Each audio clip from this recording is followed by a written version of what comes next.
complètement à terre, CIST ainsi que David Hallyday décrit son état après le divorce avec Estelle Lefébure. Une période compliquée racontée dans son autobiographie, Meilleur album.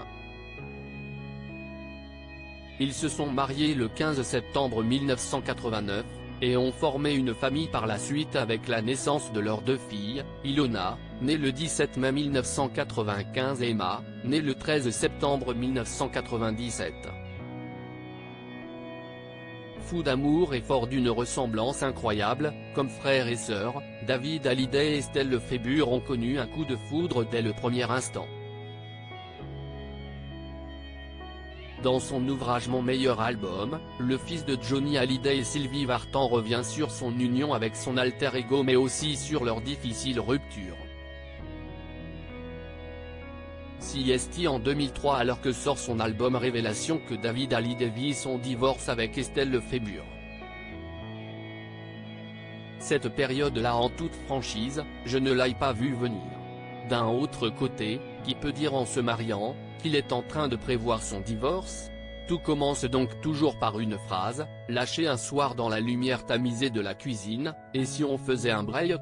En politique, ils appellent ça un moratoire, dans les affaires un délai de réflexion, on sait toujours comment ça finit, partage le chanteur de 57 ans. Puis, il continue, et pourtant, on n'est pas mieux préparé à la séparation qu'à coup de foudre. David Hallyday complètement à terre après le divorce, il va alors retrouver son indépendance, et vivre une période agitée.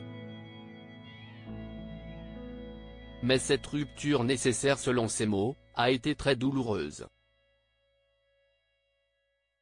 Notamment en raison de leurs 2 filles, alors en bas âge. David Hallyday écrit, « Au-delà de notre séparation avec Estelle, j'avais la sensation de divorcer de mes propres enfants. Ce fut terrible. Mes filles représentent tout pour moi, et l'idée qu'un autre homme puisse un jour partager leur vie me martyrisait le cœur et me mettait complètement à terre.